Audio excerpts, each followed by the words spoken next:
Railway recruitment board ഇതാദ്യമായിട്ടാണ് section controller എന്ന് പറയുന്ന പോസ്റ്റിലേക്ക് വേക്കൻസീസ് വിളിച്ചിരിക്കുന്നത്. 368 വേക്കൻസീസ് ആണ് നോട്ടിഫൈ ചെയ്തിരിക്കുന്നത്. ഇതിന്റെ last date of application form എന്ന് പറയുന്നത് ഒക്ടോബർ 14 ഈ 368 വേക്കൻസീസ് എന്ന് പറയുന്നത് ഓൾ ഇന്ത്യ വേക്കൻസീസ് ആണ്. നമ്മളിപ്പോൾ ഓരോ RRB എടുത്ത് തിരിച്ചു നോക്കിക്കഴിഞ്ഞാൽ തിരുവനന്തപുരം എടുത്തു കഴിഞ്ഞാൽ നമുക്ക് 19 വേക്കൻസീസ് ആണ് വരുന്നത്. ഇതിലെ 19 വേക്കൻസീസ് എന്ന് പറഞ്ഞാൽ എല്ലാ കാറ്റഗറിയിലും ട്രിവാൻഡ്രത്ത് വേക്കൻസീസ് വരുന്നുണ്ട്. UR കാറ്റഗറി, അതേപോലെ SC, ST, OBC, EWS എല്ലാ കാറ്റഗറിയിലും എക്സ് സർവീസ്മെന് പോലും വേക്കൻസീസ് വരുന്നുണ്ട്. എന്നാൽ PWBD അതായത് ഫിസിക്കലി ഡിസേബിൾഡ് ആയിട്ടുള്ളവർക്കുള്ള വേക്കൻസീസ് ഒന്നും തന്നെ ട്രിവാൻഡ്രം റീജിയണിൽ റിപ്പോർട്ട് ചെയ്തിട്ടില്ല. ചെന്നൈ RRB നോക്കിക്കഴിഞ്ഞാൽ 5 വേക്കൻസീസ് ആണ് റിപ്പോർട്ട് ചെയ്തിരിക്കുന്നത്. അതിൽ EWS വേക്കൻസീസ് റിപ്പോർട്ട് ചെയ്തിട്ടില്ല. അപ്പോൾ ഏത് RRBക്ക് എഗെയിൻസ്റ്റ് ആണോ അപ്ലൈ ചെയ്യാൻ പോകുന്നത് അവിടെ നിങ്ങൾ ഉദ്ദേശിക്കുന്ന കാറ്റഗറിയിൽ വേക്കൻസീസ് ഉണ്ടോ എന്നുള്ളത് ശ്രദ്ധിച്ചിട്ട് വേണം അപ്ലൈ ചെയ്യാനായിട്ട്. കാരണം വൺസ് ഒരു RRB ചൂസ് ചെയ്ത് കഴിഞ്ഞ് കഴിഞ്ഞാൽ പിന്നെ മാറ്റാനുള്ളത് മോഡിഫിക്കേഷൻ വിൻഡോയിൽ പോലും സാധ്യമല്ല.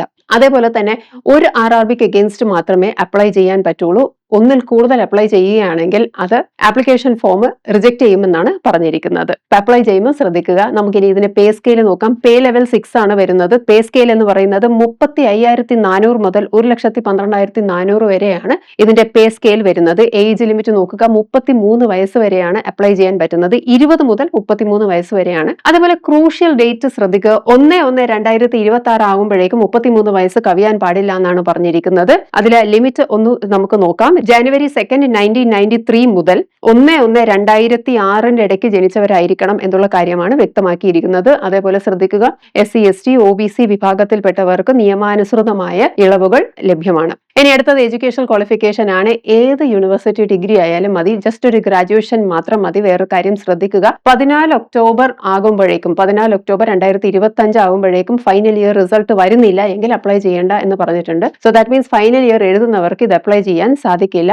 ഗ്രാജുവേഷൻ ഡിഗ്രി നേടിയിരിക്കണം എന്നുള്ള കാര്യം കൂടി ഇതിനകത്ത് പറയുന്നുണ്ട്. ഇനി ഫീസിന്റെ കാര്യം ശ്രദ്ധിക്കുക. എല്ലാ കാൻഡിഡേറ്റ്സിനും 500 രൂപയാണെങ്കിലും female candidate, transgender candidate, ex servicemen, SC, ST, minorities, EBC economically backward classes candidates, അതേപോലെ തന്നെ PWBD കാൻഡിഡേറ്റ്സിന് 250 രൂപയാണ് വരുന്നത്. 250 രൂപയും ഫസ്റ്റ് സ്റ്റേജ് CBTയുടെ അതായത് എക്സാമിന്റെ ഫസ്റ്റ് സ്റ്റേജ് ഓഫ് എക്സാം എഴുതുവാണെങ്കിൽ 250 രൂപയും മടക്കി കിട്ടും, ബാങ്കിങ് ചാർജസ് ഡിഡക്ട് ചെയ്തിട്ട്. ഇനി മറ്റു കാൻഡിഡേറ്റ്സിന് 500 രൂപയാണെന്ന് പറഞ്ഞു. 500 രൂപയിൽ 400 രൂപയും മടക്കി കിട്ടും, റിട്ടേൺ ചെയ്യും. ബട്ട് പ്രൊവൈഡഡ് എന്താണ്, CBTയുടെ ആ Tier 1 സ്റ്റേജ് അപ്പിയർ ചെയ്യണം എന്നുള്ള കാര്യമാണ് പറഞ്ഞിരിക്കുന്നത്. ഇനി നമുക്ക് മെഡിക്കൽ സ്റ്റാൻഡേർഡ്സ് നോക്കാം. നമുക്കറിയാം RRBയുടെ ഏത് എക്സാം എടുത്ത് നോക്കിക്കഴിഞ്ഞാലും മെഡിക്കൽ സ്റ്റാൻഡേർഡ്സ് വളരെ സ്ട്രിക്റ്റ് ആണ്. So physically fit in all aspects എന്ന് പറയുന്നുണ്ട്. അതൊന്ന് വായിച്ചു നോക്കണം, കാരണം ഏതിലൊക്കെയാണ് ഫിസിക്കലി ഫിറ്റ് എന്ന് പറയുന്നത്. അതേപോലെ തന്നെ വിഷന്റെ കാര്യത്തിലും വളരെയധികം സ്ട്രിക്റ്റ് ആണ്. നിയർ വിഷനും ഡിസ്റ്റന്റ് വിഷനും എത്രയാണ് കാര്യങ്ങൾ എന്ന് പറയുന്നുണ്ട്. അതേപോലെ ലാസിക് സർജറി ചെയ്യുകയോ അല്ലെങ്കിൽ കണ്ണിന്റെ കാഴ്ച കൂട്ടാൻ വേണ്ടിയിട്ട് എന്തെങ്കിലും തരത്തിലുള്ള സർജറി ചെയ്തിട്ടുണ്ടെങ്കിൽ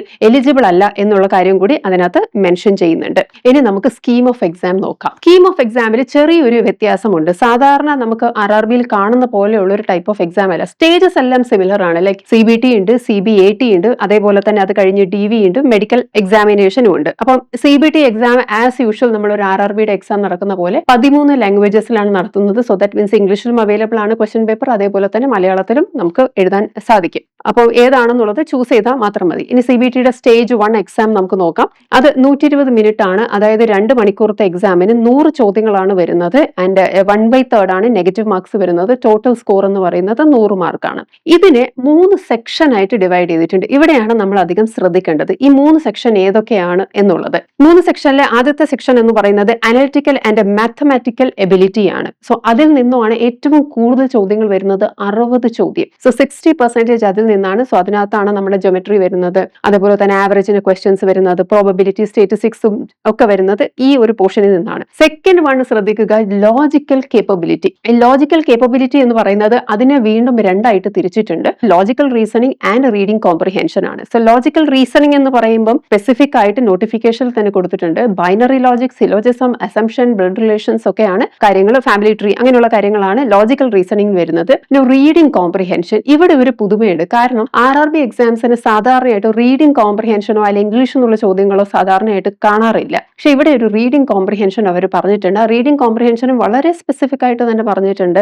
ഏത് പോർഷനിൽ എന്തിനെ ബേസ് ചെയ്തിട്ടായിരിക്കും ആ റീഡിംഗ് കോംപ്രിഹെൻഷൻ എന്നുള്ളത്. It should it will be based on history, literature, science, അല്ലെങ്കിൽ എൻവയൺമെന്റ്, അല്ലെങ്കിൽ കൾച്ചർ എന്നൊക്കെയാണ് പറഞ്ഞിരിക്കുന്നത്. നീണ്ട ലിസ്റ്റ് തന്നെയുണ്ട്. ഇനി ചോദ്യങ്ങൾ എങ്ങനെയായിരിക്കും എന്നുള്ളതും പറഞ്ഞിട്ടുണ്ട്. ഏത് ടൈപ്പ് ഓഫ് ക്വസ്റ്റ്യൻസ് ആണ് ഈ റീഡിംഗ് കോംപ്രിഹെൻഷൻ വരുന്നത് എന്നുള്ളത്. അതായത് സപ്പോർട്ടിംഗ് ഐഡിയ എന്താണ്, മെയിൻ ഐഡിയ എന്താണ്, ഇതിന്റെ ആപ്ലിക്കേഷൻ എന്താണ്, ഇതിന്റെ ഒരു ലോജിക്കൽ സ്ട്രക്ചർ എന്താണ്, ഇതിന്റെ ഒരു സ്റ്റൈൽ ഓഫ് ഗിവൺ പാരഗ്രാഫ് എന്താണ്, ഇങ്ങനെയൊക്കെ ഉള്ളതാണ് ചോദ്യങ്ങൾ വരുന്നത്. അപ്പൊ ഈ ലോജിക്കൽ കേപ്പബിലിറ്റി എന്ന് പറയുന്ന ഈ ഒരു സെക്ഷനിൽ നിന്നും 20 ചോദ്യങ്ങളാണ് വരുന്നത്. ഈ റീഡിംഗ് കോംപ്രിഹെൻഷൻ നമ്മൾ കണ്ടിട്ടുണ്ടാകും. ഇതുപോലുള്ള ചോദ്യങ്ങൾ SSCയുടെ ഈയിടെ നടന്ന സെലക്ഷൻ പോസ്റ്റ് എക്സാമിന് ഇതുപോലുള്ള ചോദ്യങ്ങൾ നമ്മൾ കണ്ടിട്ടുണ്ട്. അതേപോലെ തന്നെ SSCയുടെ Tier 2 എക്സാമിന് ചില റീഡിംഗ് കോംപ്രിഹെൻഷൻ ഇതുപോലെയുള്ള 1-2 ചോദ്യങ്ങൾ ഉണ്ടാകും. ബാക്കിയെല്ലാം പ്യൂർ ഗ്രാമറോ അല്ലെങ്കിൽ കോംപ്രിഹെൻഷൻ ബേസ് ചെയ്തിട്ടുള്ള ചോദ്യങ്ങളായിരിക്കും.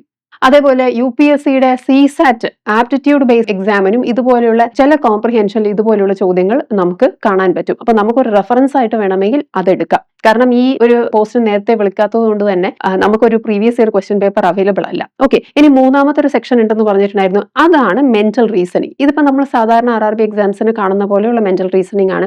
Analogy, series completion, coding, decoding, ranking arrangement ഒക്കെയാണ് വരുന്നത്. അതിൽ നിന്നും 20 ക്വസ്റ്റ്യൻസ് ആണ് വരുന്നത്. സോ ടോട്ടലി 60, 20, 20 അങ്ങനെയാണ് 100 ക്വസ്റ്റ്യൻസ് വരുന്നത്. സോ ചെയ്യാനായിട്ട് നമുക്ക് അത്യാവശ്യം സമയമുണ്ട്. 120 മിനിറ്റോളം സമയം നമുക്ക് കിട്ടുന്നുണ്ട്. ഇനി നമുക്ക് സെക്കൻഡ് സ്റ്റേജിലേക്ക് പോകാം. അത് CBAT ആണ്. അത് കമ്പ്യൂട്ടർ ബേസ്ഡ് ആപ്റ്റിറ്റ്യൂഡ് ടെസ്റ്റ് ആണ്. കമ്പ്യൂട്ടർ ബേസ്ഡ് ആപ്റ്റിറ്റ്യൂഡ് ടെസ്റ്റ് 2 ലാംഗ്വേജിൽ മാത്രമേ അവൈലബിൾ ആകുന്നുള്ളൂ. ഇംഗ്ലീഷ് ആൻഡ് ഹിന്ദിയിൽ മാത്രമാണ് അവൈലബിൾ ആകുന്നത്. ഇതൊരു ക്വാളിഫയിങ് എക്സാം ആണ്. അതുകൊണ്ട് തന്നെ ഇതിന് നെഗറ്റീവ് മാർക്സ് ഇല്ല. പക്ഷെ ക്വാളിഫയിങ് എന്ന് പറയുമ്പോൾ ഓരോ ബാറ്ററിക്കും അവർ T-സ്കോർ പറഞ്ഞിട്ടുണ്ട്. T-സ്കോർ 42 എന്നാണ് പറഞ്ഞിരിക്കുന്നത്. മിനിമം 42 എങ്കിലും ഓരോ ബാറ്ററിക്കും വേണം, എങ്കിൽ മാത്രമേ ക്വാളിഫൈ ചെയ്യുള്ളൂ എന്ന് പറഞ്ഞിട്ടുണ്ട്. സോ വൺസ് CBAT ക്വാളിഫൈ ചെയ്തവരാണെങ്കിൽ അവരുടെ CBTയുടെ 70% വെയിറ്റേജ് എടുത്ത്, അതേപോലെ CBATയുടെ 30% വെയിറ്റേജ് എടുത്തിട്ടാണ് മെറിറ്റ് ലിസ്റ്റ് പ്രിപ്പയർ ചെയ്യുന്നത്. ഇനി CBAT എക്സാമിനെ കുറിച്ച് അതെങ്ങനെയായിരിക്കും എന്നുള്ള വല്ല ഡൗട്ടും ഉണ്ടെങ്കിൽ അവർ തന്നെ ഒരു വെബ്സൈറ്റ് റെഫറൻസിന് വേണ്ടി കൊടുത്തിട്ടുണ്ട്. rdzo.indianrailways.gov.in എന്ന് പറയുന്ന വെബ്സൈറ്റിൽ CBATയുടെ ഒരു ക്വസ്റ്റ്യൻ മോഡൽസ് എങ്ങനെയായിരിക്കും എന്നുള്ളത് ഇതിനകത്ത് കാണാം. ഇനി ആപ്ലിക്കേഷൻ ഫോം നമുക്ക് കംപ്ലീറ്റ് ചെയ്യണം എന്നുണ്ടെങ്കിൽ ശ്രദ്ധിക്കുക, ഫോട്ടോയും സിഗ്നേച്ചറും ആവശ്യമാണ്. ഇതിൽ ഫോട്ടോ എന്ന് പറയുന്നത് ലൈവ് ക്യാപ്ചറിംഗ് ആണ്. പിന്നെ അതേപോലെ സിഗ്നേച്ചറും വേണം. ഇനി ആപ്ലിക്കേഷനിൽ എന്തെങ്കിലുമൊക്കെ തെറ്റ് വന്നിട്ടുണ്ടെങ്കിൽ മോഡിഫൈ ചെയ്യാനുള്ള വിൻഡോ ടൈം പറയുന്നുണ്ട്. 17th October മുതൽ 26th October വരെയാണ്. ഇവിടെ നേരത്തെ പറഞ്ഞ കാര്യം ശ്രദ്ധിക്കുക. നമ്മളൊരു RRB ചൂസ് ചെയ്തിട്ടുണ്ടാവുമല്ലോ, അതിന്റെ അഗേൻസ്റ്റ് വേക്കൻസീസ് ആയിരിക്കുമല്ലോ അപ്ലൈ ചെയ്യുന്നത്. അത് മാറ്റാൻ നമുക്ക് മോഡിഫിക്കേഷൻ വിൻഡോയിൽ സാധ്യമല്ല. സോ ഫസ്റ്റ് ടൈം അപ്ലൈ ചെയ്യുമ്പോൾ തന്നെ ഏത് RRBന്റെ വേക്കൻസീസിന് അഗേൻസ്റ്റ് ആണ് അപ്ലൈ ചെയ്യുന്നത് അത് നേരത്തെ തന്നെ തീരുമാനിക്കണം. കാരണം അത് മോഡിഫിക്കേഷൻ വിൻഡോയിൽ പോലും മാറ്റാൻ സാധിക്കില്ല. നമുക്ക് വേറെ എന്തെങ്കിലുമൊക്കെ മോഡിഫൈ ചെയ്യണമെങ്കിൽ തന്നെ ഒരു 250 rupees 250 രൂപയുടെ ഫീസ് ഇതിൽ ഉണ്ട്. അത് നോൺ റീഫണ്ടബിൾ ആണ് എന്നുള്ള കാര്യം കൂടി ശ്രദ്ധിക്കുക. ഇനി നമുക്ക് പലപ്പോഴും സംശയമുള്ള ഒരു കാര്യം എന്ന് പറയുന്നത്, ഈ RRB ചൂസ് ചെയ്യുന്നതിന് മുമ്പൊക്കെ എല്ലാവരുടെയും സംശയം എന്ന് പറയുന്നത് ഇതായിരിക്കും, എവിടെയായിരിക്കും സെന്റർ ഓഫ് എക്സാം എന്നുള്ളത്.